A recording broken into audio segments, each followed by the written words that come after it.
If you live in the Northeast, you're used to slipping and sliding on roads after a snowfall, but not us because we'll be flying. So let's hop into the cockpit and enjoy a snow day flying out of Easton, Pennsylvania.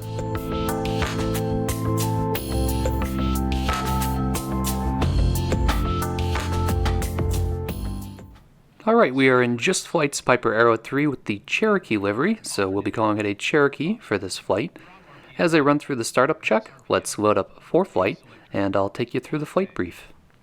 We are departing from November 43 Braden Air Park, which is just at the edge of the Allentown Class Charlie airspace.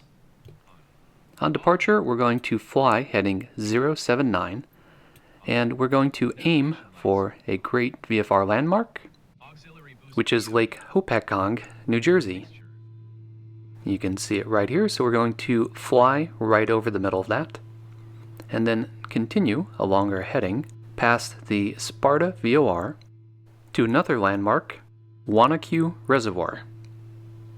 We're going to aim for the middle of that, and then turn and fly heading 147 directly towards Teterboro. Teterboro is a Class Delta, so we'll have to contact Tower and get clearance prior to entering. You can see we've got Sparta VOR up here, as I mentioned, for reference, and Teterboro also has its own VOR, so if we're having trouble with any of our navigation, we'll just dial those in and look for our waypoints. Now we've also got the Bravo airspace over here to worry about, so we have to take a look at the shelves. It's a little bit easier if I go up to ForeFlight and turn off their aeronautical overlay so we can just see the VFR map. So if you look at the shelves, let me zoom in here. We've got 3,000 for the lower starting point of the outer shelf and 1,800 for the starting point of the shelf over Teterboro. So we have to stay underneath those to avoid busting the Bravo.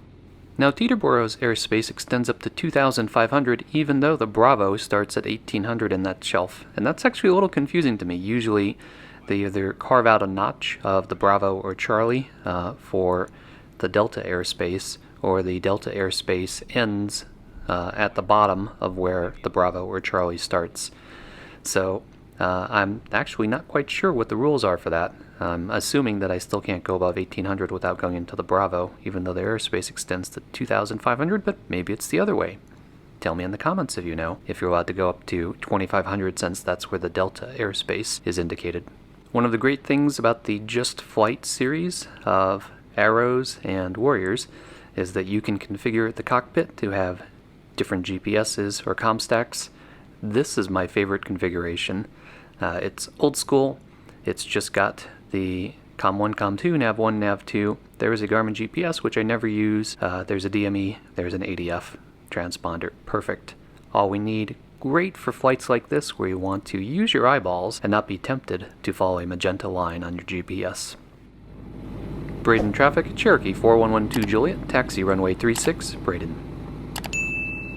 Clear on my left, except for the guy I can't get rid of. Clear straight ahead, except for the other guy I can't get rid of, and clear to the right. So we'll try not to run either of them over. We'll turn to the right here. So you can see the snow. This is one of the awesome things about Microsoft Flight Simulator, especially when you fly with live weather. Because it knows the snow covering on the ground if there was a recent snowfall, and as you fly, there may be different amounts of snow in different areas. So for this trip, we might start out with some light snow on the ground, we might have heavier, we might have green grass at points. I think it looks really realistic. Braden traffic, Cherokee 1-2 Juliet, back taxi runway 36 Braden. Looks clear. Alright, so this taxiway dumps me right in the middle of the runway, so no matter which way you're taking off, you're going to have to back taxi down half of the runway and turn around to use it.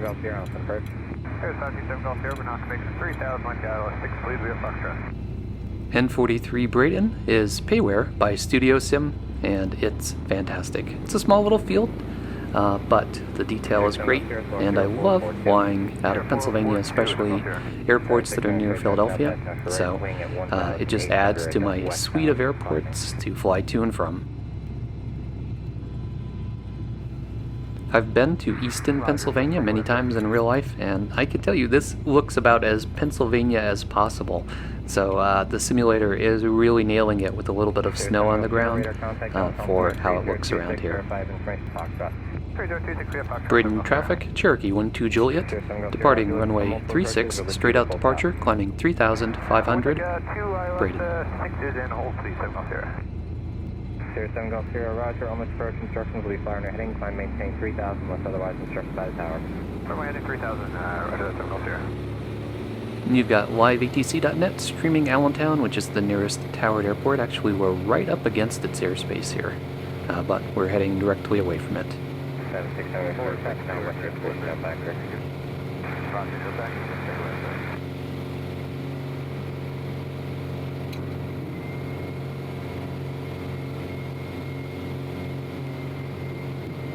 07 Golf Sierra, fly heading 290, vector for the ILS runway approach. 290, 07 Golf Sierra.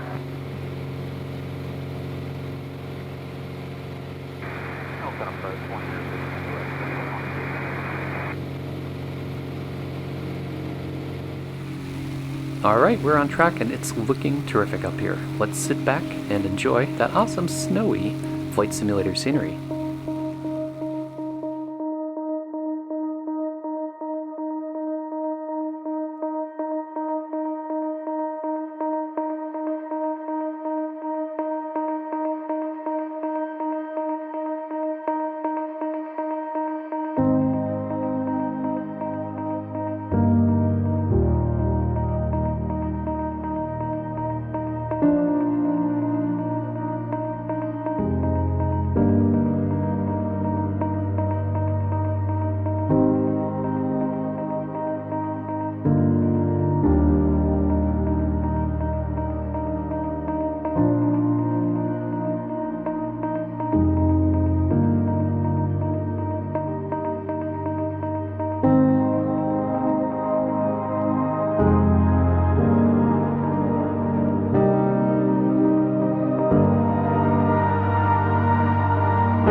I have to say, that really looked like Pennsylvania from the air.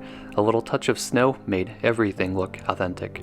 It was also really challenging to spot many landmarks that are easy to see when there's not a layer of snow on the ground, so it was very hard to see roads in many cases, and you saw that I needed to rely on my VORs that I wasn't planning on originally using because when I was between lakes it was a little bit hard to pick up on things that I was planning on spotting. So, always good to have a plan B. If you enjoy content like this, be sure to click that like button, leave me a comment, and don't forget to subscribe. Thanks, as always, for flying along with me, and stay tuned for further flight adventures.